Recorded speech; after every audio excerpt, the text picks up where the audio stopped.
Our first guest tonight is an Emmy and Peabody-winning actress you know from shows like Seinfeld and The New Adventures of Old Christine and Veep. She stars in the film Tuesday, which is in select theaters now and everywhere June 14th. Please welcome back to the show our friend, the one, the only, Julia Louis-Dreyfus.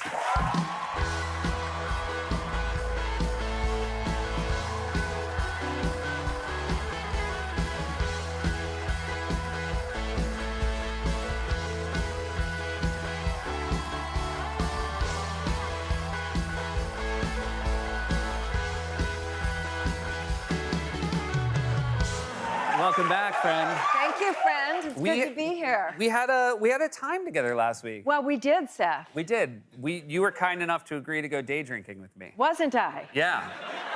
And I have to tell you something. I'm not sure if I told you on the night, but the day before we did it, I very seriously considered pulling out of it. Yeah. You Yeah. started to were you just anxiety about how much drinking? Yeah. I mean...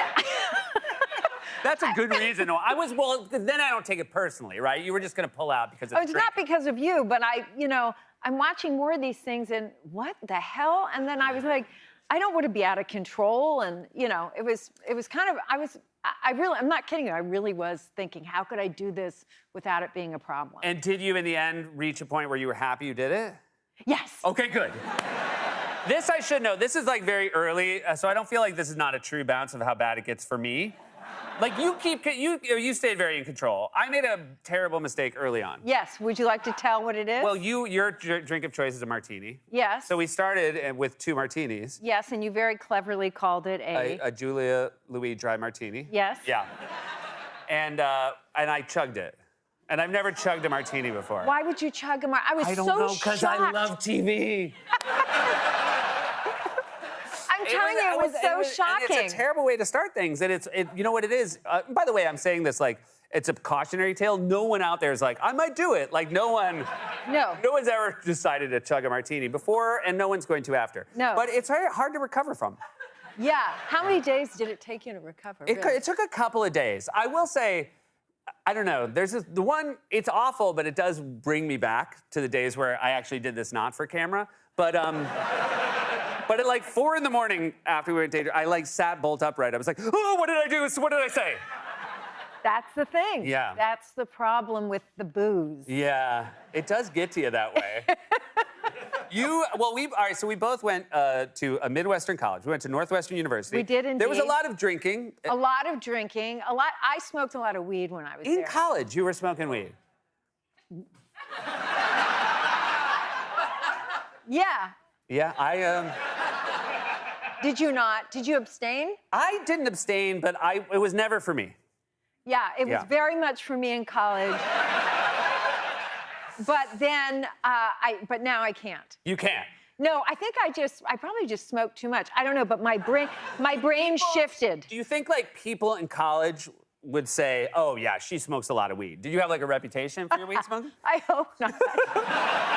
I can tell you one thing. One night, I can't believe I'm saying this, but one night I got so stoned. When you were there, did they have the sandwich man? No. Okay, there was a guy that would drive around late at night and he would sell sandwiches. So smart. Yeah. And so he'd come around like 12:30 at night and we'd, the entire dorm would come, flooding out. And I was so stoned that I got this sandwich and then I tried to pay campus security.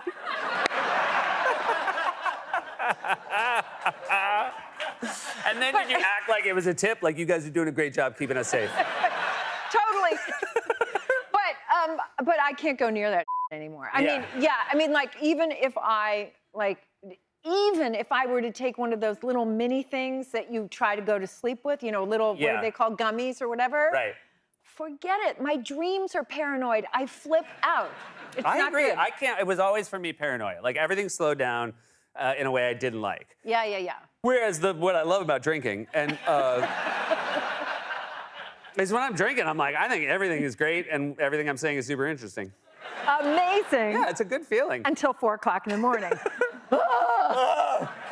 No! We talked a little bit about this because you gave a Northwestern commencement. I We've did. both been, I think, lucky enough to do it. Yeah. You had to do it the year after Obama did it, and that's a tough one to follow. Yeah, and I thought I had done a pretty good job, right? Yeah.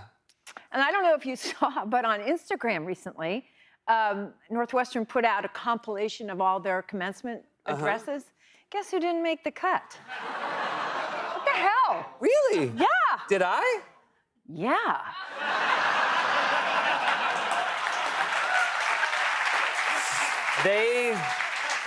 They were gonna put you in, but they thought it promoted weed smoking. Just say no. Well, although you had a great, but I will say, because the two, I went back and you had done it recently when I did mine, and so had Colbert, and those were the two I went back to watch because Yeah. I thought it said, I was like, all right, this is the bar. And then you looked and you was like, oh, this is a cinch. I was like, oh, I'm gonna make the best of. You had a great thing though because you pointed out that everybody there had accomplished something that you had not. That's right. They had graduated. But you had the, I mean, it's literally one of the greatest why didn't you graduate stories of all time. Yes. You got hired for SNL. Correct. While you were still in college. That is correct. I mean, nobody can deny that. I mean, it would have been, I only wish the story was that you were like, nah, I gotta finish school. Yeah. I'll be, if you're looking next You year. need that degree. We were also both, which just had its 50th anniversary, Meow, which was the Northwestern improv troupe. Yes, the best. And there were other people from, were there other Meow people? I know Brad was with you. Did you start at SNL together? Yes. Okay, we so did. it's your husband, Brad. He was Meow. Yes, he was. Yes, he was, and Paul Barras, who was also, and Gary Kroger. Yes, we were all Meow. And so for college improvisers, when I think about this, and we've talked about it before, but for college improvisers showing up at SNL, I mean, I look back and I both love my college improv and I'm deeply embarrassed by it. Sure. But at least we weren't like on a television show. Right, exactly. Did you think that you would bring your sort of improv chops? Without question. I thought it was going to be all loose and we would all be thinking up ideas on our feet and that's how the show would work. And you'll notice no one's laughing because they think the same. But that is not how the show works. Yeah, it is really not how the show works. It's so not how the show works. Yeah, the idea of like, let's all get together collectively. I mean, even like my cast, we all liked one another, but it was all like, or maybe I'll just go in my office alone and you guys go in your office alone and we'll see you at the table. Yeah. Yeah. And duke it out. Yeah, we'll duke it out. That's and what I love happened. and respect you, but I do not want to play Zip Zap Zop or whatever. Exactly. And they had us, when we first arrived, they had us come to, oh God, all the writers and cast, you don't know this story, they had us arrive and sit in that area where you do the table read and act out some of our sketches. Oh. Can you imagine? No. It was so not well received. So how, and again, you probably went into it like nervous, but also you'd just been hired, so you thought. We've been hired, they loved us, we were hitting Chicago, you know. So how long into it? You know. How long into it did you know it was a disaster? Oh, like 15 and a half seconds. It was like people like this. Watching us.